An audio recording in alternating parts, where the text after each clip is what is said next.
ज्या दिवशी नाटक कंपनी आनंदात होती, मोठी कंपनी आनंद की आज आता एवढी तिकीट विक्री, भरपूर गल्ला जमलेला, आणि 11-11:30च्या दरम्यान एक अभद्र तार आली. बालगंधर्वांची कन्या हिरा हिचं अचानक निधन झालं. आणि बालगंधर्वांनी ताबडतोब पुण्याला यावं तिच्या क्रियाकर्मासाठी असं या तारेत लिहिलेलं होतं. बरं. क्षणार्धात वातावरण सगळं बदललं. सगळ्यांनी ठरवलं की आजचं नाटक आपण रद्द करू आणि नंतर तारीख हे सगळं ठरवून त्यावेळेचे सगळे म्हणजे शंकरराव मुजुमदार, नानासाहेब जोगळेकर, गोविंद बल्ला देवल, दादा लाडू अशी सगळी त्या काळातली दिग्गज मंडळी ती सगळी बालगंधर्वाकडे आली सांगायला की नारायणराव तुमची मुलगी गेली, तुम्ही ताबडतोब टॅक्सी करून पुण्याला जा. याच्यावर बालगंधर्वांनी घेतलेली भूमिका, ही भूमिका म्हणजे कलावंताच्या अंतःकरणामध्ये सामाजिक बांधिलकी किती टोकाची असायला हवी याचं उत्कृष्ट उदाहरण, सर्वोत्कृष्ट उदाहरण. बालगंधर्व म्हणाले, देवा झालंय हे दुःख माझं एकट्याच आहे. हजारो लोकांनी मोठ्या आशेने नाटकाची तिकीटं घेतली, त्यांची निराशा होईल त्याचं काय. बरोबर. म्हणून नाटक होऊन जाऊन द्या, नाटक झाल्यानंतर मी माझ्या मुलीच्या फ्युनरलला पुण्याला जाईन. बापरे.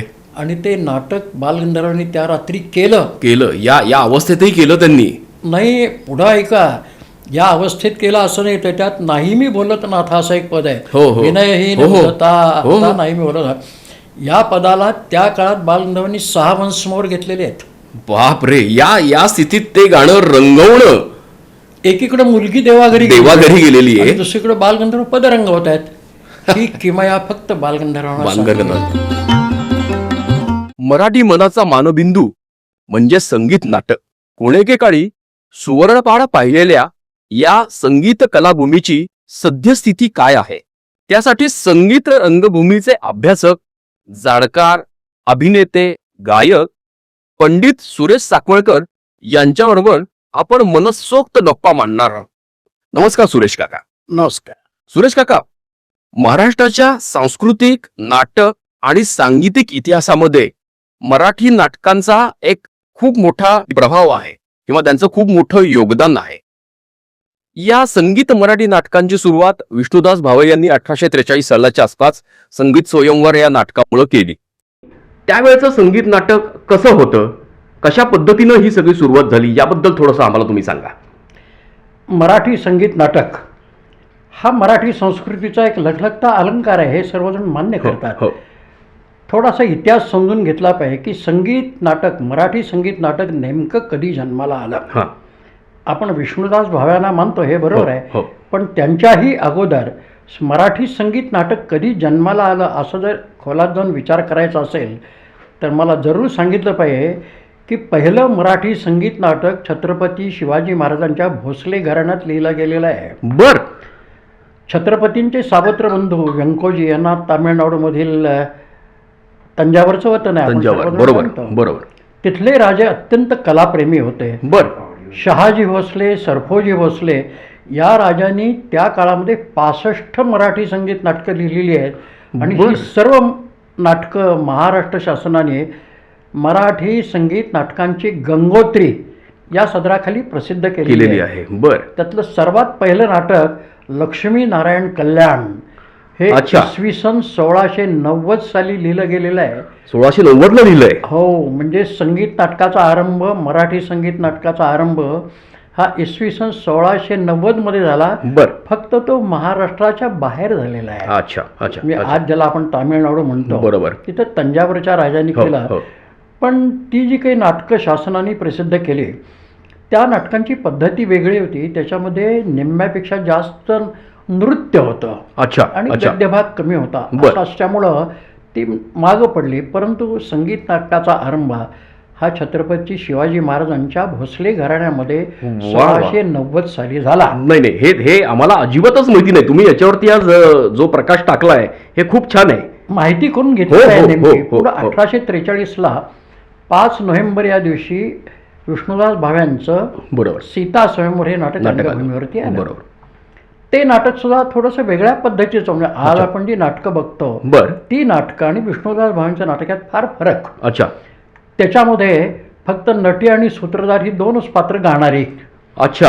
आणि जी पात्र रंगभूमीवरती यायची त्यांनी उत्स्फूर्तप्रमाणे आपले संवाद रंगवायचे. बर. सगळं लिखित असं नव्हतं. बर. किंवा राक्षसानी मध्ये यायचं, एकदम हाशा पिकवायचा. अच्छा. अशा प्रकारचं ते नाटक असल्यामुळे त्याच्यावरती एक शिक्का पडला, भावे छाप नाटक. भावे छाप नाटक. ओके. असा शिक्का त्याच्यावरती पडला. पडला.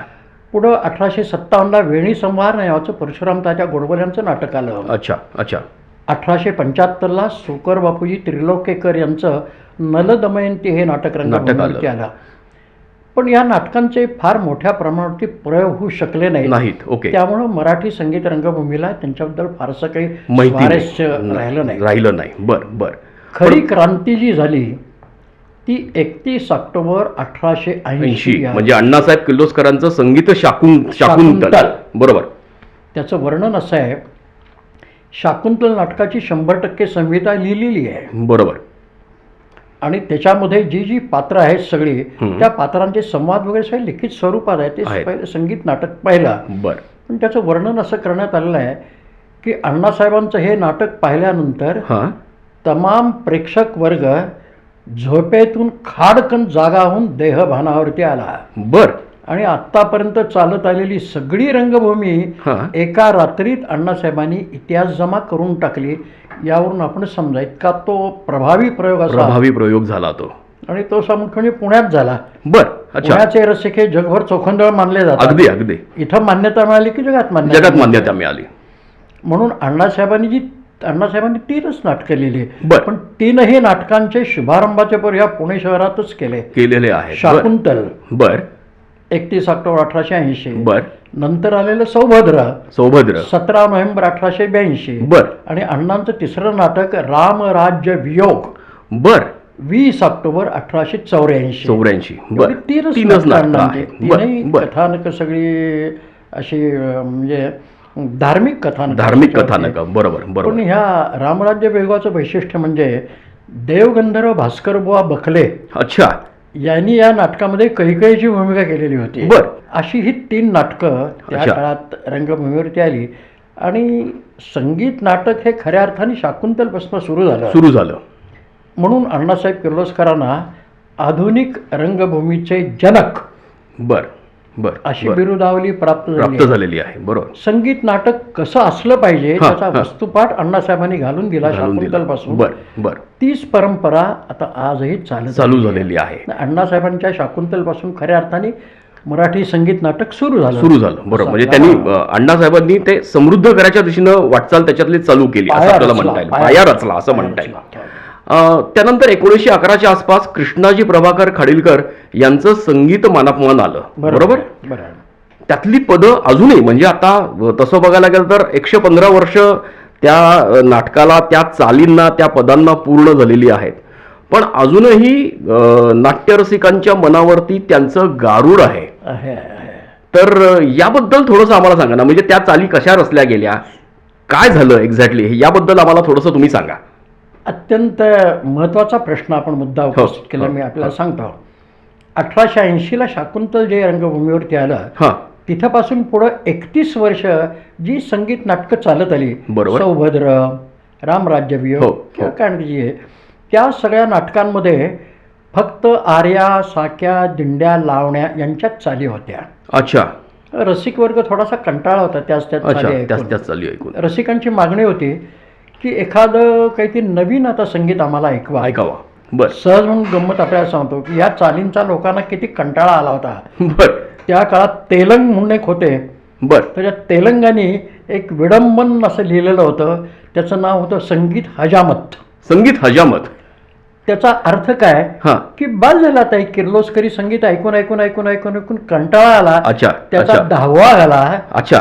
म्हणून संगीत हजामत काहीतरी नवीन पाहिजे. असा विचार आल्यामुळं मग ज्यावेळेला काकांचं मानापमान आलं, काकांचा सुद्धा प्रवेश थोडासा आपण समजून घेऊ. काका किर्लोस्कर नाटक मंडळीत कसे आले. ही सगळी किर्लोस्कर नाटक मंडळी अण्णासाहेबांची.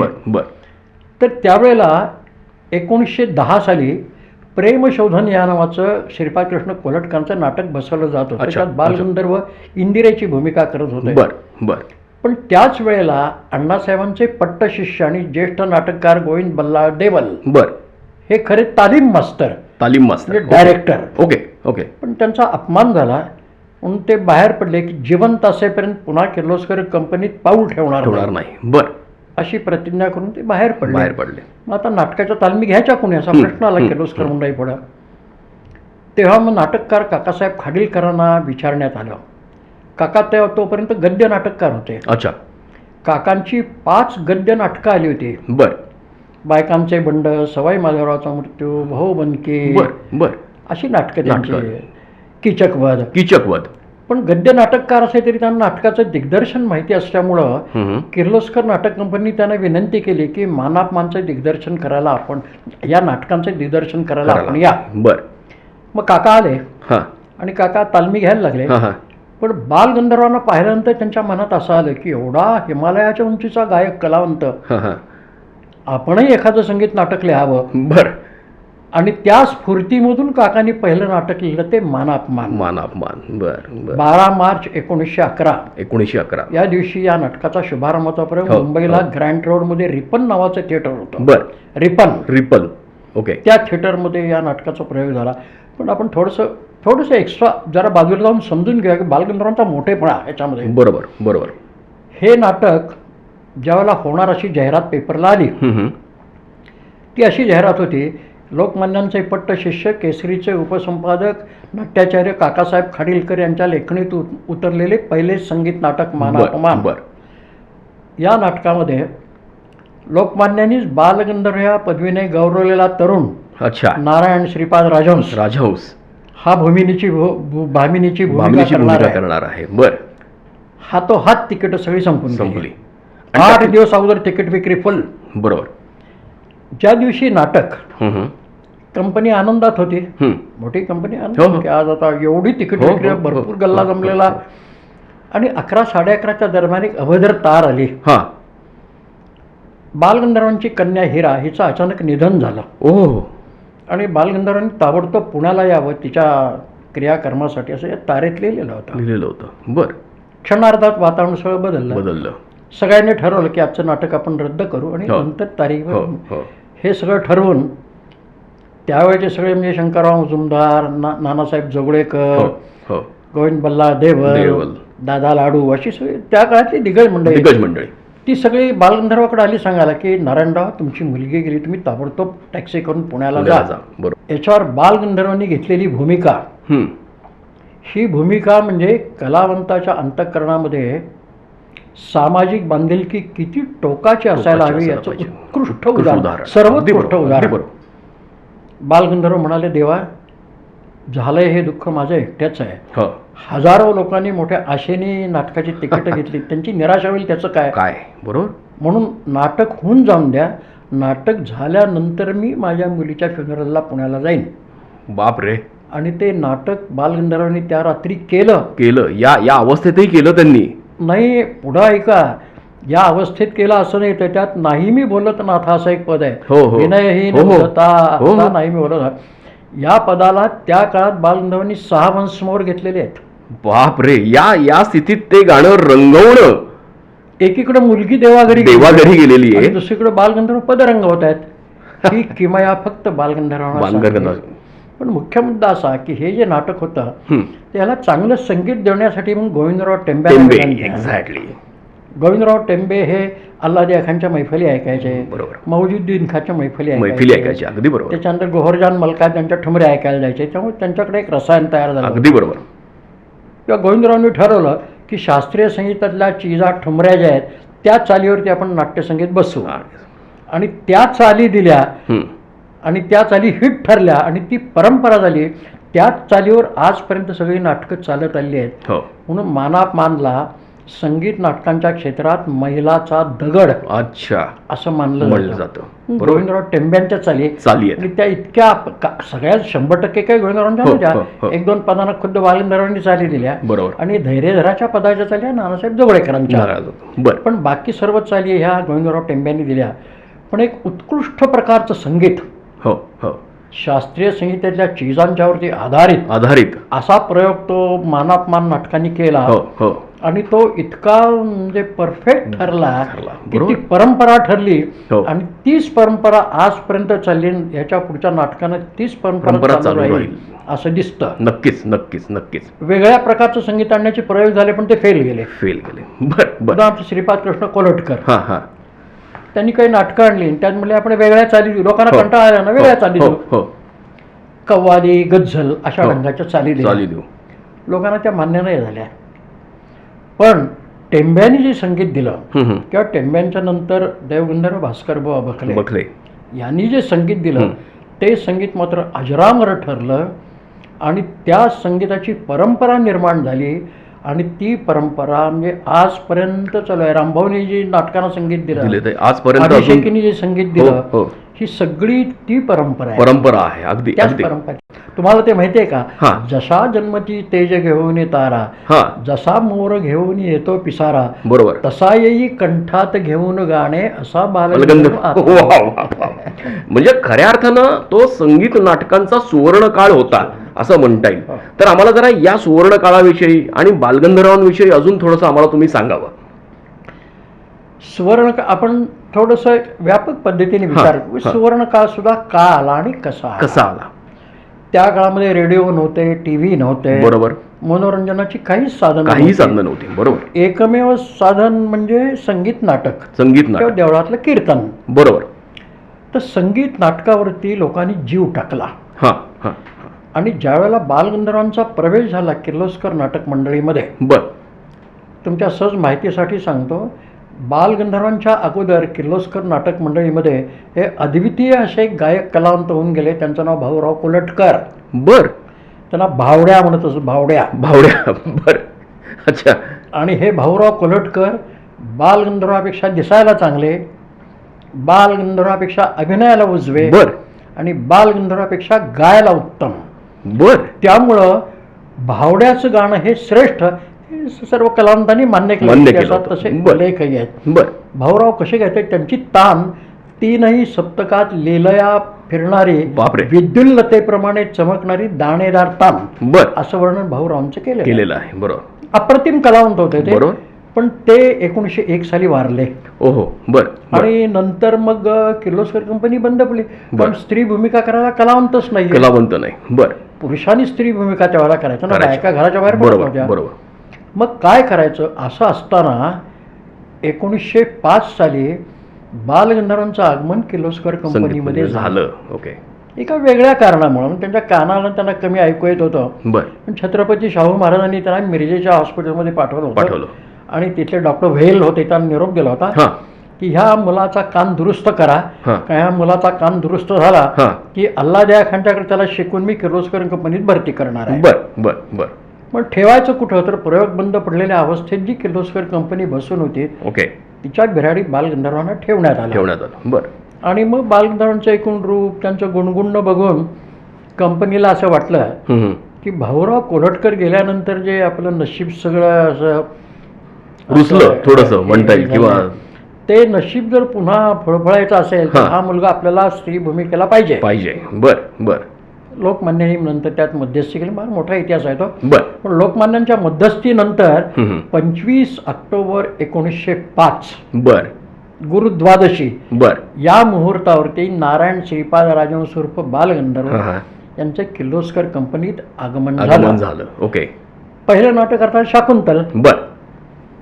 शाकुंतल नंतर सौभद्र. सौभद्र. पण बालगंधर्व जी नाटकं करायला लागले तेव्हापासून प्रचंड उत्पन्न व्हायला सुरुवात झाली. झाली. ओके. म्हणजे जे नशीब असं लयाला गेल्यासारखं वाटत होतं कंपनीचं ते पुन्हा फळफळलं फळफळलं. बर. आणि प्रचंड मोठं उत्पन्न होऊ लागलं किर्लोस्कर नाटक मंडळीला. बरोबर. त्यावेळचे दिग्गज कलावंत बालगंधर्व, गणपतराव बोडस, हां हां. गोविंदराव टेंबे हे मोठे मोठे कलावंत. अगदी बरोबर. कलावंत. त्याच्यामुळे कंपनी हो प्रचंड उत्पन्न व्हायला लागलं आणि हो. कंपनी खूप मोठी झाली. हो हो. आणि मग त्या उत्पन्नामधून अण्णासाहेब किर्लोस्करांचं काहीतरी स्मारक करायचं ठरलं. बर. कारण 1905 साली कंपनीचा रौप्य महोत्सव होता. पण प्रयोग बंद पडलेले असल्यामुळे कंपनीत काहीच करू शकली काही नव्हती. बर. पैसाच नाही. बर. बालगंधर्व आले ते पायात लक्ष्मी घेऊन आले. त्यामुळे आता पैसा येतो तर काहीतरी करू. मग काय करू, तर पुण्यात एखादं किर्लोस्कर थिएटर बांधा, बर, म्हणजे अण्णासाहेबांची चिरकालीन स्मृती होईल स्मृती राहील. बर. म्हणून मग थिएटर बांधायचं ठरलं. हं. आराखडा काढला, खर्च 25,000 रुपये. बर. 1907-8-9ची मी तुम्हाला गोष्ट सांगतो. बर. निम्मे पैसे कंपनीने, निम्मे पैसे मार्तंडराव टापरे बर. त्यांनी घालायचे. मोठे बरं. धनाढ्य होते, धनाढ्य, सोन्या सावकार. चांदीचा व्यापार करणारे. व्यापारी. बरोबर. आणि 25,000 थिएटर बांधायचं. थिएटर बांधून झालं, तर खर्च गेला 75,000वर. बर. उरलेला सगळा खर्च मार्तंडराव टापरेने केला. हं, हं. आणि ह्या थिएटरचं उद्घाटन 12 ऑगस्ट 1909 झालं. बर. छान मोठा सोहळा झाला. बर. हे किर्लोस्कर थिएटर म्हणजे आज पुणे शहरातली वसंत टॉकीज, अच्छा, अच्छा. ते मूळचं किर्लोस्कर किर्लोस्कर थिएटर. बर, बर. टापऱ्यांचा. टापरे बंधू ती टॉकीज बघतात हो, सगळे. हो, हो. पण मग त्या कंपनीत आल्यानंतर जी नाटकं सुरू झाली हं, हं. त्या थिएटरमध्ये, हं. त्यात विद्यारण नाटक झालं. बर. आणि ते विद्यारण नाटक अत्यंत लोकप्रिय झालं. बर. 31 मे 1913. अच्छा. आणि भरपूर उत्पन्न झालं. पण बालगंधर्व थोडेसे नाराज होते. अच्छा. कारण त्यामध्ये देवयानीची भूमिका करताना त्यांना अंजिरी रंगाचा शालू पाहिजे होता. बर. त्यांनी हट्ट धरला होता, मला अंजिरी रंगाचा शालू शालू पाहिजे. पाहिजे. बर. कंपनीने तो काही त्यांना दिला नाही. दिला नाही. उलट कुणीतरी असं म्हणलं की बालगंधर्वाचा एवढाच हट्ट असेल, कंपनीला कशाला भरदंड, आपल्या पगारातनं घ्यावा बालगंधर्वानं. हं. तो त्यांना अपमान वाटला होता. म्हणून हे विद्यारण रंगभूमीवरती आलं. हं. आणि ते इतकं लोकप्रिय झालं की आठवड्यातून 4-4 प्रयोग व्हायचे पुण्यामध्ये. बर. इतकं त्याला बर. भास्करबुवा बाखलेंनी त्याला संगीत दिलेलं बर. विद्यारण. विद्यारणला. आणि हे इतकं प्रचंड लोकप्रिय झालं. पण बालगंधर्व नाराज होते, टेंबे नाराज होते, बोडसही नाराज होते. पण तिघही या कंपनीतनं बाहेर पडले. आणि त्यांनी 1913 साली 5 जुलैला एक स्वतंत्र नाटक कंपनी स्थापन केली. त्याचं नाव गंधर्व नाटक मंडळी. बर. बर. काकांनी सुचवलेलं नाव आहे ते. अच्छा. काकासाहेब खालीलकरने. काकासाहेब खालीलकर यांनी. आणि मग ही नाटक कंपनी सुरू झाल्यानंतर बालगंधर्वांनी जी नाटकं केली, हां, हां. आता फार विस्तार करत नाही म्हणून थोडक्यात सांगतो. हं. 1916 साल आपण विचारात घेऊ. बर. बर. एका वर्षात 2 महिन्यामध्ये 2 मोठी नाटकं बालगंधर्वांनी रंगभूमीवरती आणली. ओके. 20 ऑक्टोबर 1916ला संशय कल्लोळ. अच्छा. हे मूळचं गद्य नाटक, त्याचं गद्य नाव नाटक. फाल्गुनराव. बरोबर. पण ज्यावेळेला देवलांनी विनंती केली नारायणरावला की माझं नाटक तू घे, मी त्यात पदं घालतो, पण तू ते आजरामर होईल. मग त्याच्यात त्यांनी पदं करून घातली त्या नाटकामध्ये. त्याला संगीत दिलं आणि त्याचं नाव बदललं आणि फाल्गुनराव जे होते बदलून केलं संशय कल्लोळ. त्यामुळे मूळचं फाल्गुनराव नाटक संशय कल्लोळ असं झालं. बर. 20 ऑक्टोबर 1916 बर. या दिवशी हे नाटक बालगंधर्वांनी रंगभूमीवरती आणलं. बर. आणि त्यानंतर सांगता 2च महिन्यांच्या कालावधीत एक अजरामर कलाकृती काकासाहेबांची बालगंधर्वांनी रंगभूमीवरती आणली. त्या नाटकाचं नाव स्वयंवर. बर. म्हणजे ते अगोदरचं स्वयंवर होतं, म्हणजे ते सीता स्वयंवर. हे नुसतं हे रुक्मिणी स्वयंवर. रुक्मिणी स्वयंवर. बर. पण ते इतकं हिट झालं त्याचं कारण असं, बालगंधर्वांनी भरजरी शालू शेले पैठण्यांचा वापर केला. अच्छा. आणि मग ती राजकन्या आहे ना, रुक्मिणी ही राजकन्या. मग सॉलिसिटर लाड म्हणजे दुर्गा खोटेचे वडील ते म्हणले की बॅरिस्टर लाड, सॉलिसिटर लाड कंपनीचे पुरस्कार करते. बर. पुरी मोठी एक अभिनेत्री होऊन गेली दुर्गा खोटे. दुर्गा खोटेंचे वडील. तर ते म्हणले मग दागिनेच खोटे का रुक्मिणीच्या, दागिने पण खरे घेऊ. एक मोठा डबा भरून त्यांनी खऱ्या सोन्याचे दागिने प्रेझेंट दिले बालगंधर्वाला. त्यामुळे बालगंधर्वांची रुक्मिणी, भरजरी शालू शेले, अस्सल सोन्याचे दागिने आणि बालगंधर्वांना अत्तरांचं बेड होतं. ते पॅरिसहून अत्तर मागवत असत. बरोबर. त्या काळामध्ये त्यांनी 1700 रुपयाची पॅरिसहून अत्तर मागवली होती. त्याची कागदपत्र उपलब्ध आहेत. 1700 रुपयांची 1916 सालची 1700 रुपये म्हणजे आज 1 लाख 2 लाख रुपये झाले. असा थाट केला होता. आणि ती नाटकं मोठ्या दिमाखात. बरं, तिथं भास्करबुवांचं संगीत. हो. या नाटकापासून बालगंधर्वांच्या गाण्याला एक भारदस्त वजन प्राप्त झालं. अच्छा. त्यामुळे ती पदं, तो थाटमाट, ते सगळं बघून एवढी प्रचंड गर्दी लोटायला लागली स्वयंवर नाटकाला की त्याच्यात पुस्तकात असा उल्लेख आहे की मुसलमान, पारशी आणि गुजराती लोक नाटकं बघायला यायला लागले, मराठी संगीत नाटकं. आणि त्यांना हे स्वयंवर इतकं आवडलं की पुढे त्यांनी आपल्या भाषेतली नाटकं बघणं बंद केलं आणि ती स्वयंवरची पारायणं करायला लागली असा उल्लेख आहे. अच्छा, बर. इतका थाट बालगंधर्वांनी या नाटकासाठी केलेला होता. म्हणजे खऱ्या अर्थानं सुवर्णयुग, म्हणजे सगळ्या अर्थानं सुवर्णयुग होतं ते. भरजरी शालूशिले, असं सोन्याचे दागिने, पॅरिसची अत्तर, उत्तम संगीत, उत्तम पद, उत्तम अभिनय आणि उत्तम नेपथ्य. उत्तम नेपथ्य, सगळंच उत्तम. हो. उत्तम नाही, तुम्ही सर्वोत्तम. बरोबर. असं सगळं असल्यामुळं ते तो जो काही काळ होता त्याच्यामुळे बालगंधर्व अगदी शिखरावर होते. शिखरावर होते. सहज गंमत म्हणून सांगतो, ज्यावेळेला त्यांनी किर्लोस्कर कंपनी सोडली 1913 साली, तर त्यावेळेला राम गणेश गडकरी हे तिथे शिक्षक होते. त्यांना गडकरी मास्तर असं म्हटलं. पोरांचे आवाज फुटले की त्यांना शिकवायचं 2-4 वर्ष, मग पुन्हा असं रागवलेले होते बालगंधर्वावरचे की तुम्हा तिघांना आम्ही मोठं केलं आणि आमची कंपनी तुम्ही सोडून चाललात. टेंबे, बोडस, बालगंधर्व तिघे. पण जेव्हा सगळे निघाले तेव्हा गडकऱ्यांना मानणार आहे. बोडसांनी त्यांना नमस्कार केला आणि विनंती केली, मास्तर राग विसरून आमच्या कंपनीसाठी सुद्धा एखादं नाटक लिहा. गडकरी म्हणाले, माझं नाटक तुमच्या कंपनीला कालत्रयी मिळणार नाही. असं जेव्हा गडकरी म्हणाले, इतके रागवलेले होते. स्वाभाविक आहे, स्वाभाविक. पण स्वयंवरचा लौकिक सगळ्या दशदिशात पसरलेला होता. बरोबर. किर्लोस्कर म्हणजे डब घ्यायला आलेली होती. काही काळ दीनानाथ आली, त्यांचंही काही फारसं चाललं नाही. कंपनी डब घ्यायला आली म्हणून हळूहळू नाटक बघायला गडकरी पण यांच्याकडे यायला लागला. आणि तो बालगंधर्वाचा एकूण थाट सगळा बघितला गडकऱ्यांनी. गडकऱ्यांना बालगंधर्व फार मानत असत.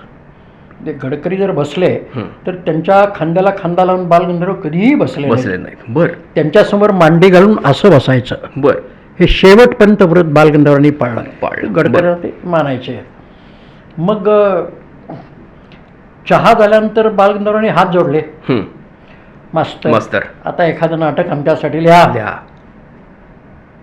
गडकरी वाटच बघत होते. अच्छा. तो थाटमाट सगळा रुक्मिणीचा बघितलेला. ते म्हणले, नारायणराव तुम्ही एवढ्या मिजाशीत वावरता, मी जर नाटक लिहिलं तर फटकं तुटकं लुगडं नेसून तुम्हाला ओव्हरऑल तुमची तयारी आहे का सांगा. अच्छा अच्छा. गडकऱ्यांनी काही विचार केला होता. याच्यावर बालगंधर्वांचं उत्तर फार मार्मिक आहे. कलावंतांनी सगळ्याकडे शिकलं पाहिजे बालगंधर्वापासून. बालगंधर्व म्हणाले, देवा तुम्ही जर नाटक दिलं तर फाटकं लुगडं काय, गोंडपाट नेसून मी रंगभूमीवरती काम करीन. ही तयारी होती बालगंधर्वांची. खरा जो जातीवंत कलावंत असतो त्याला कपडा लत्ता दागदागिना काही अप्रूप नसतं. त्याचं अभिनय आणि गाणं हे महत्वाचं. म्हणून मग एकच प्याला हे नाटक त्यांनी दिलं. एकच प्याला, गडकरी मास्तरांचं नाटक. पण गंमत बघा, इकडं श्रीमंतीचा थाट सगळा स्वयंवर मध्ये आणि एकच प्याल्यामध्ये दारिद्र्याचा अतिरेक. 17 ठिकाणी ठिगळ लावलेलं लुगडं, जात्यावरती दळती सिंधू, पोरग दुधासाठी रडते, त्याला द्यायला दूध नाहीये, अशी दारिद्र्याची परिस्थिती. बरोबर. पण तुम्हाला गंमत सांगतो की आपल्याकडे नवरस सांगितलेले आहेत. त्याच्यामधला करुण रस, शृंगार वीर करुणाचा. तर करुण रस हा कसा सर्वश्रेष्ठ आहे हे बालगंधर्वांनी दाखवून दिलं. त्या नाटकातल्या पदांमधनं दाखवून दिलं त्यांनी. पद आणि भूमिका. बरोबर. सिंधूची भूमिका करताना किंवा पद गाताना सगळे लोक असं सांगायचे की ज्यावेळेला बालगंधर्व सिंधूची भूमिका करायचे तेव्हा राजसबाळा बघू नको मजकडे केविलवाणा हे जे पद गायचे त्यावेळेला प्रत्येक मनुष्य हमसून हमसून रडत असे. एवढी ताकद त्या गाण्यामध्ये बालगंधर्वाच्या होती. पण इकडं स्वयंवर, इकडं एकच प्याला. पण लोकांनी डोक्यावर घेतलं ते एकच प्याला. ओहो. बर. बालगंधर्वांनी त्यांच्या हयातीत जी नाटकं केली, 24 नाटकं केली, त्यात सर्वाधिक उत्पन्न एकच प्याल्यामुळे मिळालं. आणि इकडं थाटमाट, खरे दागिने, पॅरिसच्या तर ते स्वयंवर नाटक 2 नंबरला गेलं. अच्छा अच्छा अच्छा. पण प्रचंड प्रमाणामध्ये पैसा गंधर्व नाटक कंपनी स्थापन केल्यानंतर बालगंधर्वांनी प्राप्त केला. म्हणून तो सुवर्णकाळ जो आपण म्हणतो तो फक्त एवढ्यापुरता मर्यादित ठेवता नाही. माझ्या मताप्रमाणे 1906ला जेव्हा किर्लोस्कर कंपनीत बालगंधर्व आले तेव्हाच संगीत रंगभूमीचा सुवर्णकाळ सुरू झाला. बरोबर. तो थेट 31 सालपर्यंत सिनेमाचा प्रवेश होतोपर्यंत हा जो 25 वर्षाचा कालावधी आहे, त्याला आपण सुवर्ण काळ ह्या म्हणूया. 25 वर्षाच्या कालावधीला बरोबर. संगीत नाटकांचा सुवर्ण काळ असं म्हणता येईल. असं बरोबर म्हणता येईल. बरोबर बरोबर असं म्हटलं पाहिजे. असं नक्कीच म्हणता येईल. मला काका या निमित्तानं असं विचारायचं आहे की संगीत नाटकांमध्ये स्त्रियांचं म्हणजे त्याच्यामध्ये हिराबाई बडोदेकर असतील, शकुंतलाबाई परांजपे असतील किंवा अजून जे काही कमलाबाई बडोदेकर आहेत, ज्योत्स्नाबाई भोळे, तर यांचं नेमकं कसं योगदान आहे याबद्दल थोडंसं आम्हाला तुम्ही सांगा. साधारणतः 1925-26 सालानंतर काळ थोडासा बदलला आणि स्त्रिया घराच्या बाहेर पडायला लागल्या. त्यामुळे सर्वात प्रथम रंगभूमीवर जर प्रवेश कोणी केला असेल तो हिराबाई बडोदेकरांनी. बरं. हिराबाई आल्या. बरं. हिराबाईने सौभद्रात कामं केली सुभद्रेची. बरं. त्यांच्या पाठोपाठ ज्योत्स्नाबाई गेल्या. ज्योत्स्ना भोळे. बरोबर. आणि मग पुढं सिनेमा आल्यानंतर मग वातावरण थोडंसं निवळलं असं थोडं म्हणता. बरोबर. आणि बायका रंगभूमीवर यायला लागल्या आणि स्त्री भूमिका करायला लागल्या. बरोबर. तेव्हा पुरुषांनी स्त्री भूमिका करणं हा समज त्या काळापासून समाप्त झाला. बालगंधर्वांच्या हयातीतच हे घडलं. बरं.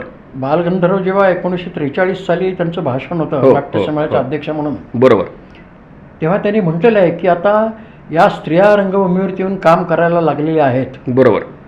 तेव्हा आता मला असं वाटतं की स्त्रियांनी रंगभूमीवरती स्त्री भूमिका करण्याला समाजाची मान्यता आहे. त्यामुळं हळूहळू स्त्रियांनी रंगभूमीवरतून भूमिका कराव्यात आणि त्याचा मी पुरस्कार करतो, या कल्पनेचं स्वागत करतो. बरोबर. असं खुद्द नटसम्राट बालगंधर्वांनी म्हणून ठेवलेलं आहे. बरं. पुढे आल्या मग स्वातंत्र्यानंतर तर सगळं वातावरण बदलूनच गेलं. अगदी बरोबर. पण त्याच्यामध्ये मला असं विचारायचं आहे की म्हणजे बहुतांश ही संगीत नाटकं होती ही पौराणिक विषयावरती किंवा ऐतिहासिक विषयावरती बऱ्यापैकी स्पेसिफिकली होती.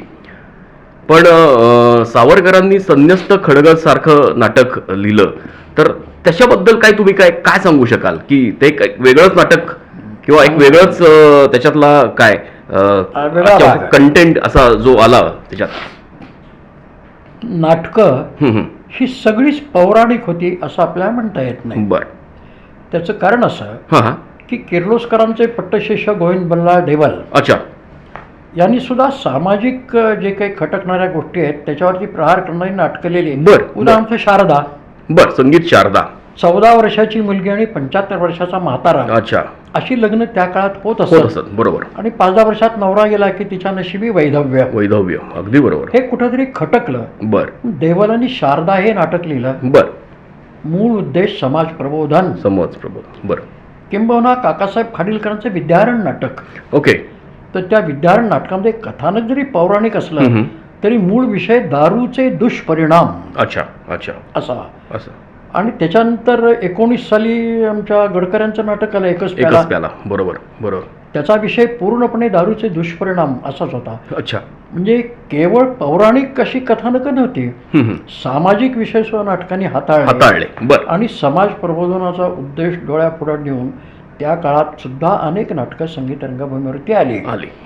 स्वातंत्र्यवीर सावरकरांनी जे संन्यस्त खडग लिहिलं त्यांची आणखी 2 नाटकं आहेत. उग्रमंगल आहे, त्याच्या उत्तर क्रिया आहे. बरोबर. संन्यस्त खडग गाजलं ते दीनानाथांच्या मुळं. पण तुमच्या माहितीसाठी सांगतो की नाटक लिहिलं स्वातंत्र्यवीर सावरकरांनी, पण त्यातली सगळी पदं ही शंकर बाळाजी शास्त्री यांनी लिहिलेली आहेत. नाटकात ही परंपरा आहे. नाटक एकाजण पद दुसऱ्याची परंपरा चालत आली आहे. एकच पहिल्यापासून चालत आहे. अगदी शाकुंतल घेऊ आपण. शाकुंतल म्हणजे शकुंतलीची सगळी पदं देवलांनी लिहिली.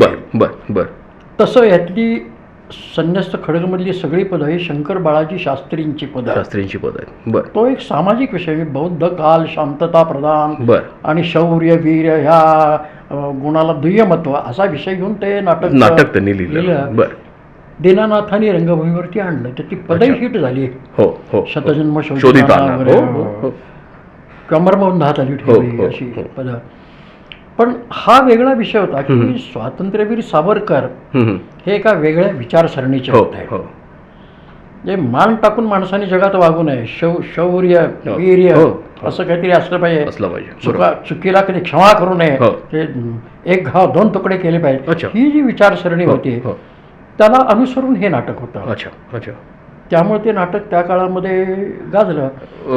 त्यावेळेची परिस्थिती पण तशीच होती. स्वातंत्र्यपूर्व काळातलं ते नाटक, स्वातंत्र्य लढा चालू होता त्याच्यामध्ये, त्याच्यामुळे ते थोडं अजून गाजलेलं असेल. चांगलं गाजलं, चांगलंच गाजलं. आणि दीनानाथांची सगळीच पदं गाजली. बरोबर. पण त्याच वेळेला दीनानाथाने वीर वामनराव जोशांचं एक नाटक आणलं, तेही असंच होतं. बरं. त्याचं नाव रणदुंदुभी.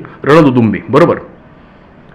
ते नाटक इतकं गाजलं की त्यातली जगी हा खास बेडे आमचा पसारा, अशी पुष्कळ पदं आहेत की ती पदं त्यावेळेला दीनानाथांच्यामुळे गाजली.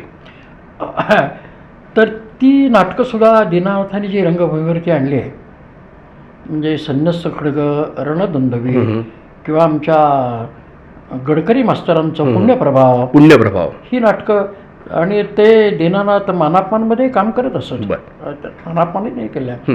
अशी नाटकं जी त्यावेळेला वेगळ्या पद्धतीची आली, ती नाटकं फारसा तग धरू शकली नाही.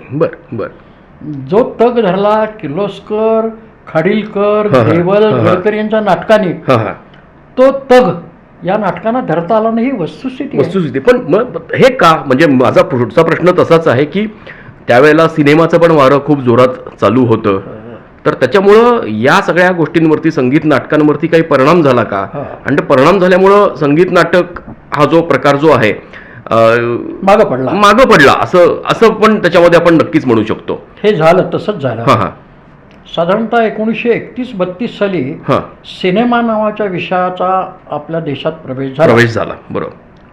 त्याच्यामध्ये व्ही शांताराम, फत्तेलाल दामले यांची एक प्रभात फिल्म कंपनी म्हणून होती. त्यांनी काही चित्रपट करायचे ठरले आणि त्यांनी त्यात बालगंधर्वाला घेतलेलं होतं. प्रभात बालगंधर्व करायला, त्यातनं एक सिनेमा त्यांनी केला बालगंधर्वांनी, पुढचे त्यांनी सोडून केले नाही, आवडत नाही म्हणून.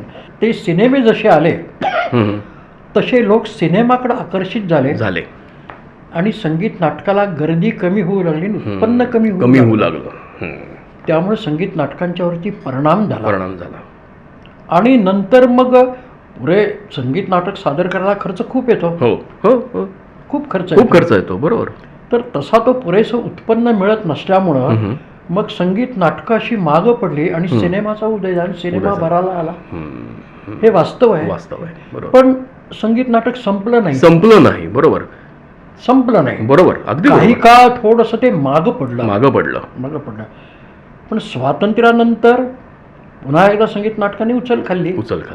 एक 2 भाग पडतात, स्वातंत्र्यपूर्व आणि स्वातंत्र्योत्तर. स्वातंत्र्योत्तर काळामध्ये खूप चांगले नाटककार आहेत. संगीत नाटकांचं म्हणतो, गद्याबद्दल बोलतो. आचार्य अत्रे, विद्याधर गोखले, वसंत कानेटकर, कवी कुसुमाग्रज, बरोबर. त्याच्यानंतर आमचे पुरुषोत्तम दारव्हेकर, रणजित देसाई, अशी मंडळी आली की त्यांची नाटकं रंगभूमीवर गेली, ती गाजली. बरोबर. आता कट्यार गाजतात. मी त्याच विषयामध्ये येणार होतो की या सगळ्या नाटकांमध्ये कट्यार हे गेम चेंजर ठरलं का? एक वेगळंच परिमाण त्या संगीत नाटक भूमीला त्याच्यातनं मिळालं असं आपण म्हणू शकतो. मिळालं. कसं आहे की संगीत नाटक हा मराठी लोकांच्या आवडीचा म्हणजे असा अविभाज्य भाग आहे. चांगलं सुंदर संगीत नाटक असेल तर समाजाला पाहिजे. बरोबर. आता त्या काळात ते एकमेव होतं. आता काळ बदलला. तरी सुद्धा रसिकांना संगीत नाटक पाहिजे हे मी तुम्हाला खात्रीपूर्वक सांगतो, अनुभवाने ते सांगतो. संगीत नाटक रसिकांना पाहिजे, रसिक गर्दी करतात. बरोबर. फक्त ते कशा पद्धतीने सादर केलं पाहिजे त्याचा थोडासा विचार होणं गरजेचं आहे. संगीत नाटक सादर करायला खर्च खूप येतो. त्यामुळे शासनाने या विषयाच्या पाठीमागे उभं राहावं अशा तऱ्हेची चळवळ गेली 10 वर्ष मी चालवतो आणि त्याला थोडंसं यश आलंय. शासनाने माझं ऐकलेलं आहे. आणि गेल्या वर्षीपासून आता शासन संगीत नाटकांचा महोत्सव करायला लागलं. आता यावर्षी सुद्धा, आता गेल्या वर्षी मी पुण्यात केला, यावर्षी आम्ही सांगलीत संगीत नाटकाचा महोत्सव करतो या महिन्याला. तुम्ही बहुतेक मागच्या वेळेला काका संगीत नाटक केलं आणि मानापमानच तुम्ही केलं, आणि जसं गंधर्व काळामध्ये नाटक ज्या पद्धतीनं व्हायचं, म्हणजे ऍक्च्युअल सोन्याचे दागिने घालून तुम्ही नाटक केलं. विचारा, मला त्याचा खुलासा करायलाच पाहिजे. मी असं ठरवलं होतं की बालगंधर्वांनी ज्या झोकामध्ये स्वयंवर सादर केलं त्या झोकामध्ये एकदा सादर करून बघू, या निमित्ताने तरी लोक येतात का. बरोबर. 500-500 रुपये तिकडे ठेवले होते. पण इव्हेंटचं स्वरूप दिल्यामुळं प्रचंड गर्दी झाली. 8 दिवस अगोदर तिकीट विक्री संपली. बर बर. आणि बालगंधर्वला स्वयंवर हाऊसफुल म्हणून बोर्ड लागले. बर. तर त्याची जाहिरात मी अशी केली होती की स्वयंवर नाटक बालगंधर्वाने ज्या थाटात केलं होतं त्या थाटात बालगंधर्व संगीत रसिक मंडळ हे नाटक सादर करणार.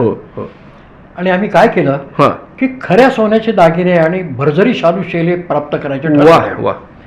30,000 रुपयाचा शालू विकत घेतला. त्या रुक्मिणीला दिला. भरजरी छान शालू शेले आणले अस्सल सगळे. आता दागिने खरे पाहिजे. दागिने कोण? मग आम्ही गाडगीळकडे गेलो किंवा आमच्या ह्याच्याकडे गेलो. आमचा तो दुसरा कोण प्रसिद्ध रांकाकडे गेलो. तर रांकांनी दागिने दाखवले ते अत्यंत देखणे वाटले मला. म्हणून आम्ही रांकाचे दागिने पसंत केले. 100 तोळ्याचे अस्सल सोन्याचे. इथपासून ते इथपर्यंत सोनं. रांकाने खूप सहकार्य केलं. आणि 100 तोळ्याच्या वेळी सगळे दागिने त्यांनी केवळ इन्शुरन्सवरती आपल्या माणसांच्या सकट आम्हाला बालगंधर्वमध्ये आणून दिले. कार्यक्रम झाल्यानंतर ते घेऊन गेले. आमच्याकडे एक पैसा घेतला नाही त्यांनी. त्यामुळे आमची रुक्मिणी अस्मिता चिंचाळकरला मी रुक्मिणी केली होती. भरजरी शालू शेले आणि अस्सल सोन्याची 100 तोळ्याचे दागिने. ते हार घातल्यावरती वाकली. आणि मग आम्ही असं ठरवलं की बालगंधर्व जर पॅरिसहून अत्तर मागता आपण का नाही मागवायची. आता परिस्थिती सुधारलेली आहे. आम्ही पॅरिसहून अत्तर मागवली. 70,000 रुपये खर्च आला मला. 70,000 रुपये खर्च आला. आणि मग हे ती 70,000ची पॅरिसची अत्तर येणाऱ्या सगळ्या लोकांना, पुरुषांना सोनचाफ्याचं फुल, बायकांना गजरे. स्वागत केलं. सगळ्या ऑडिटोरियम मध्ये सगळं अत्तर फवारली. सगळ्या स्टेजवरच्या कलावंतांना अत्तर लावली. आणि तो प्रयोग बघायला प्रचंड गर्दी झाली. आणि नाटक सुटल्यानंतर 1100 लोकांना पुरणपोळीचं जेवण दिलं. बापरे. म्हणजे खऱ्या अर्थानं आत्ता तो सुवर्ण काळ संगीत नाट्य रसिकांना अनुभवता आला. प्रचंड गर्दी झाली. इतका बोलबाला झाला की काही खासदार मंडळी आमच्यावरती नाराज झाली की तुम्ही आम्हाला का बोलवलं नाही. अरे बापरे. इतक्यापर्यंत तो गाजावाजा झाला. शासन दरबारी त्याची नोंद झाली. आणि मग जेव्हा मला बोलवतं मी त्यांना सांगितलं की संगीत नाटकांना पुन्हा दिवस आले पाहिजेत असा आमचा मूळ आग्रह आहे. आणि रसिक वर्ग आकर्षित करणं या दृष्टीने काय करता येईल. तर इव्हेंट अशा पद्धतीने जर हे नाटक सादर केलं तर पुन्हा गर्दी होईल असं आम्हाला वाटतं. आम्ही इव्हेंट ह्या पद्धतीने ते सादर केलं आणि तो प्रयोग आमचा पूर्ण यशस्वी झाला. 8 दिवस अगोदर विक्री झाली. तिकिटांची हाऊसफुलचे बोर्ड लागले. किती छान. आणि ज्या दिवशी ते थिएटरचं दार उघडायचं होतं अगोदर तासभर लाईन जी लागली ती जंगली महाराज रोडला गेली होती रसिकांची. थोडक्यात असं आहे की अशा पद्धतीने जर करायचं म्हणलं तर एखादा पुन्हा संगीताकडे वर्ग आकर्षित होईल. नक्की मला वाटतं. आणि आता दानशूरांच्याकडे पैसे आलेले आहेत. बरोबर. पैसा महत्वाचा आहे. पैसा लागतो. नक्कीच. शासनाने गेलं पाहिजे असं काही नाहीये. उद्योगपतींना जर जाऊन समजून सांगितलं केलं तर पैसा उभा राहतो. आणि त्यामधून अशा पद्धतीचं नाटक सादर करणं हे शक्य आहे. हे आम्ही एक सिद्ध करून दिले. बरोबर. खूप छान. खूप छान झाला. काका मला आता असं विचारायचं आहे की सध्या काही असा एक ट्रेंड आहे की संगीत नाटकांवरती येणारे चित्रपट म्हणजे उदाहरणार्थ कट्यार झाला. त्यानंतर आता मागच्या वर्षी संगीत मानापमानवरती पण पिक्चर आला. तर त्याबद्दल म्हणजे त्याच्यामुळं काय म्हणजे फायदे तोटे काय होऊ शकतील किंवा त्याचं नक्की निष्पन्न म्हणजे काय होऊ शकेल त्याच्यामुळं. झाला तर फायदाच होतो. ओके. मूळ विषय मराठी संगीत नाटक. तुम्हाला सांगतो ज्यावेळेला बालगंधर्व हा सिनेमा पहिल्यांदा आला सुबोध भावेनी बालगंधर्वाचं काम केलं. पण ते नाटक पाहिल्यानंतर काही ऑफिसमध्ये मी जेव्हा गेलो तेव्हा ते झाडणारे सोळा लोक म्हणायचे की काय छान पिक्चर आहे होतो. केशवराव भोसले बालगंधर्वाची ती जुगलबंदी दाखवली. म्हणजे केशवराव भोसले बालगंधर्वाची 2 नावं ऑफिस बॉयच्या तोंडात आली. बरोबर. फायदा झाला. मानापमान चित्रपट आला त्याचाही फायदा झाला. बरोबर. कट्यार चित्रपट आला त्याचाही फायदा झाला. बरोबर. पण तरी सुद्धा नाटक ते नाटकच. ते नाटक. ते लाईव्ह. बरोबर. त्याला जी गंमत आहे किंवा जो एक आनंद आहे त्याच्यामध्ये, तो आनंद चित्रपटामध्ये मिळत नाही. अगदी बरोबर. पण संगीत नाटक लोकप्रिय करण्यामध्ये जे काही अनेक विषय आहेत त्यातला चित्रपट हा एक विषय असं बरोबर. अगदी बरोबर. चित्रपट येत आहेत, हे सगळं होत आहेत, पण ह्याच्या पुढे आता संगीत नाट्यभूमीचं म्हणजे वाटचाल कशी असेल, काय होईल याबद्दल जरा थोडंसं आम्हाला तुम्ही सांगा.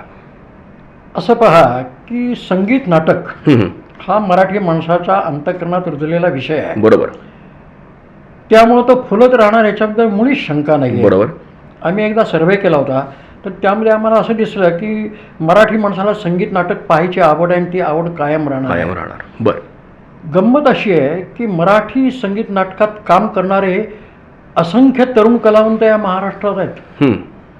पुण्यामध्ये आहेत, मुंबईमध्ये आहेत, रत्नागिरीत प्रचंड आहेत, सांगलीत आहेत, नगरमध्ये आहेत, सोलापूरमध्ये आहेत, पिंपरी चिंचवडमध्ये आहेत.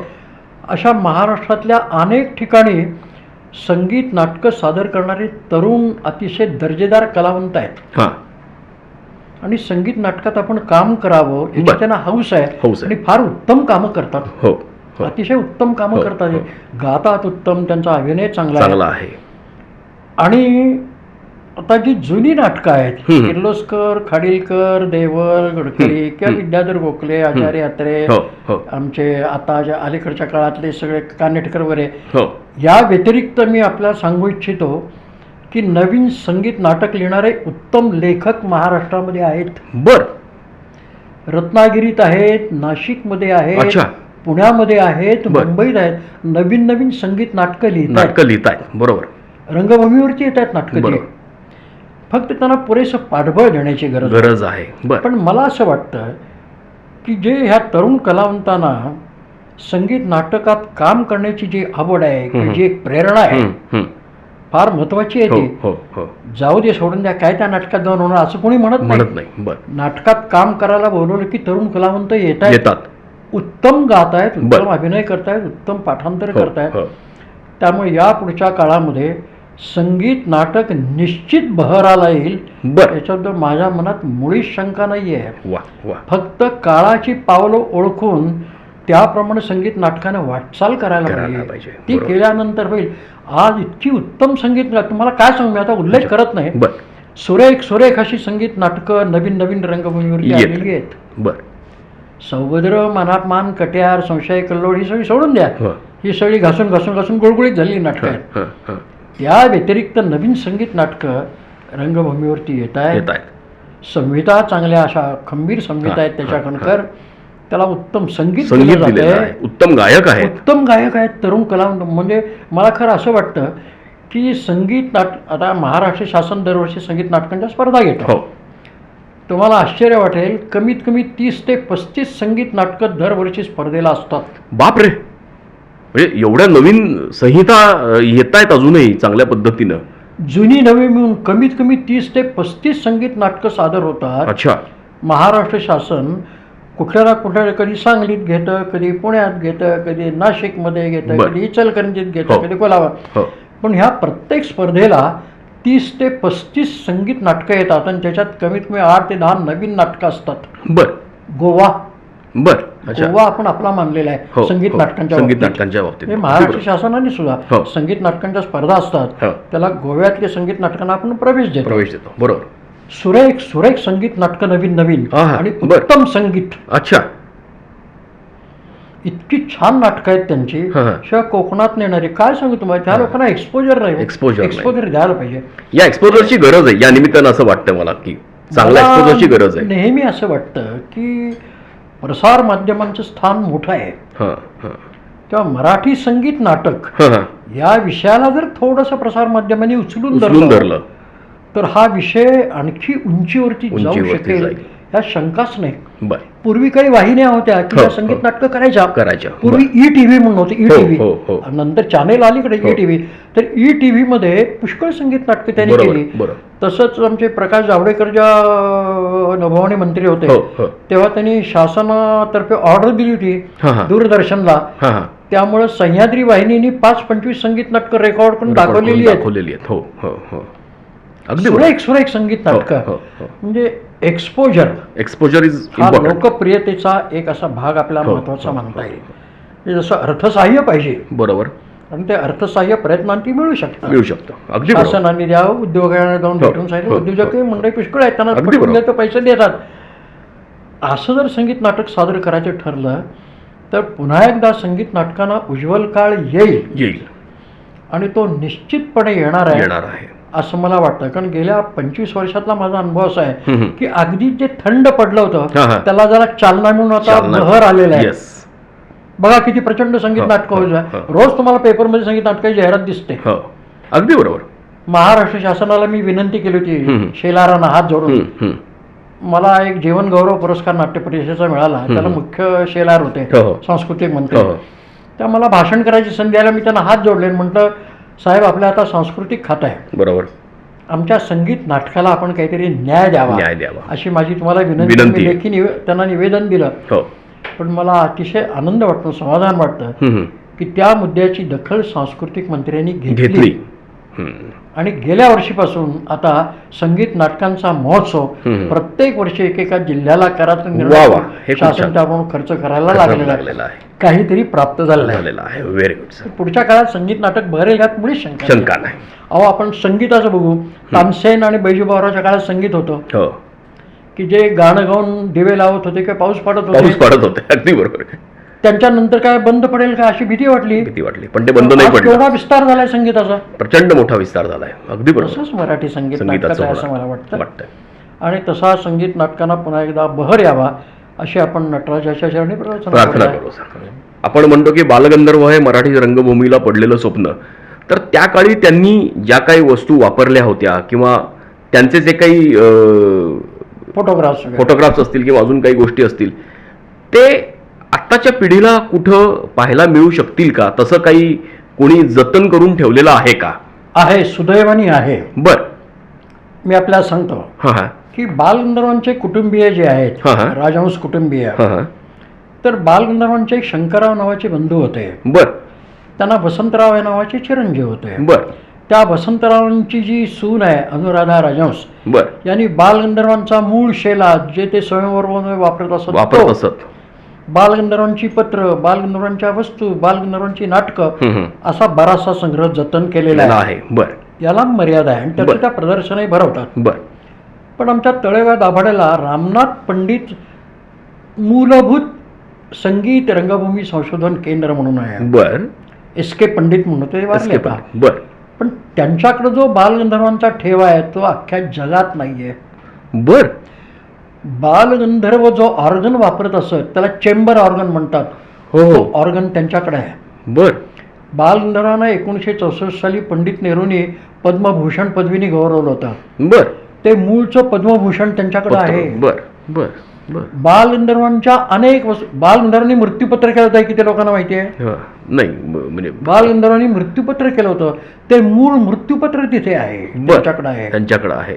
कारण गोहर बालगंधर्व हे प्रकरण चर्चित आलेलं आहे. त्या गोहरची जी नातेवाईक होती आश्रम म्हणून, तिच्याकडे सगळा तो गोहरने तो ठेवा दिला होता. आश्रमाने तो सगळ्याच्या सगळा ठेवा जसाच्या तसा आमच्या पंडितांच्या केंद्राला दिला. तेव्हा बालगंधर्वांच्या संदर्भातलं प्रचंड साहित्य रामनाथ पंडित मूलभूत संगीत रंगभूमी संशोधन केंद्र इथं आमच्याकडे आहे, उपलब्ध आहे. पण दुर्दैवाने ते ग्रस्त मृत झाल्यामुळे सध्या कुलपात येते. अरे बापरे. मध्ये असं झालं की नरेंद्र मोदी पंतप्रधान झाले त्यावेळेला त्या केंद्राच्या प्रमुखाने एक साधं पत्र त्यांना लिहिलं की असा असा ठेवा मी जतन केलेला आहे आणि माझं आता वय झालेलं आहे, तेव्हा हे पुढे जतन व्हावं असं मला वाटतं. ते पत्र, साधं पत्र त्यांनी मोदींना पाठवलं. पण आपल्याला गंमत सांगतो, त्या पत्राची दखल मोदींनी घेतली. बर. त्याच्यावर रिमार्क लिहिला नाट्य अकादमीला, संगीत नाटक अकादमीला, की ह्या पत्राची दखल होऊन काय करता येईल ते पाहावे. बर. आता तेवढ्या एका ओळीचा आधार घेऊन 4 अधिकारी नाटक अकादमी दिल्लीहून विमानाने आमच्याकडे तळेगावला आले. बर बर बर. अच्छा. सगळं ते त्यांनी पाहिलं आणि केवळ बालगंधर्वच नाही तर अगदी मी तुम्हाला मगाशी जो उल्लेख केला छत्रपतींचे सावत्र बंधू 1690 बरोबर, ती नाटकं, ते विष्णुदास भावेंचं सीता स्वयंवर, ते सगळी नाटकांचा संग्रह प्रचंड प्रमाणात ध्वनिमुद्रिका असं तिथं असल्यामुळं मग संगीत नाटक अकादमीने आमच्या संस्थेबरोबर MOU केला. मी त्या बॉडीवरती आहे. बर बर. MOU केला. बर. आणि असं ठरवलं की दरवर्षी आम्ही तुम्हाला 10 लाख रुपये देऊ बरं. आणि हे सगळं सांभाळायचं.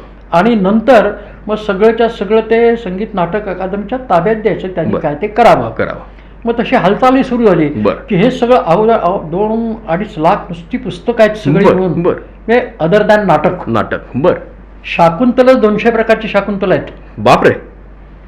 English Shakuntal, Italian Shakuntal, German Shakuntal, Russian Shakuntal, Telugu Shakuntal, Tamil Shakuntal, Marathi Shakuntal, 10-15 लोकांनी लिहिली शाकुंतल, अशी 200 प्रकारची शाकुंतल. बापरे. शिवाय बाकीची पुस्तकं. तर असा हा सगळा ठेवा. तिथं बालगंधर्वांचं ते पद्मभूषण वगैरे हे सगळं जतन केलं आहे. दुर्दैवाने आता पंडित वारल्यामुळं त्यांची मंडळी आहे ते काय करतात ते आपण बघूयात. पण अनुराधा राजहंस, हे एस.के. पंडित किंवा आर्काइव्ह मध्ये गेल्यानंतर बालगंधर्वांनी ज्या चित्रपटात काम केली 2 चित्रपट आपल्याला बघायला मिळतात. अच्छा. संत एकनाथ असेल, संत एकनाथची भूमिका केलं भागवत, ते नाटक बघायला मिळतं आपल्याला. ते पहिला प्रभात बालगंधर्व करार आणि दुसरा बालगंधर्व रुईकर करार झाला 36 साली. त्याच्यामध्ये साध्वी मीराबाई हा चित्रपट बालगंधर्वांनी केलेला आहे रुईकरांच्या बरोबर. हे दोनही चित्रपट आज आपण बघू शकतो. हे चित्रपटामधून बालगंधर्व आपल्याला कळतात, बालगंधर्वांच्या वस्तू पाहायला मिळतात, बालगंधर्वांच्या बद्दल अनेक लोकांनी लिहिले, त्यांचं साहित्य वाचायला मिळतं. तेवढी उत्कट इच्छा पाहिजे आणि प्रयत्न करण्याची तेवढी तयारी पाहिजे. तुम्ही काका एक राष्ट्राय स्वाहा नावाचं एक पुस्तक लिहिलेलं आहे, तर त्याबद्दल आम्हाला थोडंसं सांगा ना. मी तुम्हाला सहज गंमत म्हणून सांगतो. मी 1963-64 सालापासून बातमीदार म्हणून केसरीमध्ये काम करत होतो. तर पुढं काय झालं की बालगंधर्व आजारी पडले आणि त्यांना जहांगीरला ॲडमिट केलं. तर ॲडमिट केल्यानंतर माझ्यावर जबाबदारी जयंतराव टिळकांनी अशी सोपवली होती की रोज जहांगीरला जायचं आणि बालगंधर्वांच्या तब्येतीची हकीकत घेऊन यायची. आज बालगंधर्व कसे आहेत. मी रोज जायचा आणि डॉक्टरांशी विचारून रोज बातमी करायचो तयार. एक दिवस गेलो तर त्यावेळेला बालगंधर्व बेशुद्ध अवस्थेत होते, पण गोरेपान देखणे होते, तब्येतीने छान होते गोरेपान. पण त्यांना असा नाम लावलेला होता तांबडा. तर फोटो काढून मी आणला आणि दिला. तर जयंतरावनी फोटो म्हणजे काय रे नाम कशाबद्दल लावलं तुला माहिती आहे का. म्हटलं माहिती नाही होते, झोपले होते नाम लावलं आहे. तुला माहिती नाही म्हणले. नाही म्हणले. आज 26 जून आहे म्हणले, जयंती आहे बालगंधर्वाची. त्यांची जयंती असल्यामुळे त्यांना हा नाम लावलेला आहे. असं जयंतरावनी मला त्यावेळेला सांगितलं. असं मी ते बालगंधर्वांना पाहिलेलं. पण पत्रकारिता करत असल्यामुळं मला थोडीशी लिखाणाची सवय होती आणि आमचं घराणं हे स्वातंत्र्य सैनिकाचं घराणं. माझे वडील 1920 ते 1947 सातत्याने गांधींच्या सगळ्या चळवळीमध्ये आणि नंतर तुरुंगात गेलेले, असं लाईफ सगळं त्यांचं गेलं. त्यामुळं खूप कुटुंबाला प्रचंड हाल सोसावे लागले. पण नंतर मला बऱ्याच लोकांनी आग्रह केला की काळ बदललाय आता, तेव्हा तुमच्या वडिलांनी जी काही कामगिरी स्वातंत्र्य चळवळीत केली तुम्हाला काय वाटतं ते तुम्ही लिहा. म्हणून मग मी त्या पुस्तकामध्ये हे सगळं लिहिलेलं आहे की ते कसे चळवळीत आले, आर्थिक सुबत्ता होती पण ती झुगारून देऊन आपणहून दारिद्र्याला मिठी कशी मारली. प्रचंड मोठा वाडा होता, आपण ब्रिटिश आता जप्त करतात काय अशी वेळ आली होती. माझे वडील अचानक तुरुंगात जायला लागले स्वातंत्र्य चळवळीत, ब्रिटिशांचा राग. मग जो काही मी अनुभव घेतला त्या यशवंतराव चव्हाण, वसंतदादा, नाना पाटील, SM या सगळ्यांच्या सहवासात मी त्यावेळेला आलो. त्यामुळे मला हे सगळं माहिती होतं. त्या आधारावर लिहा असा मला जो आग्रह झाला, त्याच्यावर आधारित असं मी माझ्या वडिलांचं आयुष्य कसं गेलं, आम्हाला कुटुंबियांना काय अनुभव आले, त्याचं एक प्रामाणिक चित्रण तुम्ही त्या राष्ट्राय स्वाहामध्ये त्या पुस्तकात मी ते छोटंसं 150-200 पानाचं लहानसं पुस्तक आहे. नंतर ते पुस्तक मला वाटतं आमचे बर्वे दिलीप राज प्रकाशन त्यांनी ते प्रकाशित केलं. असं ते पुस्तक आहे. वा, छान. माझ्या पत्रकारितेचा वापर करून मी ते एक लेखन केलेलं आहे. आज खूप छान वाटलं. तुम्ही या सगळ्या संगीत नाट्य या विषयाबद्दल आम्हाला तुम्ही खूप छान समजावून सांगितल्यात. काही गोष्टी, काही वेगवेगळे तुम्ही पैलू याच्या निमित्तानं आमच्यासमोर आणलेत. तर त्याबद्दल मनात माझ्याच्या मंचातर्फे मी तुमचे मनपूर्वक आभार मानतो. धन्यवाद. आपण मराठी संगीत नाटक या विषयाबद्दल जी काही आस्था किंवा औत्सुक्य दाखवलं त्याबद्दल मी आपला अत्यंत आभारी आहे. धन्यवाद. धन्यवाद. तर कसा वाटला आजचा भाग आमच्या कमेंट बॉक्समध्ये जरूर कळवा. लाईक करा, सबस्क्राईब करा आणि शेअरही करा.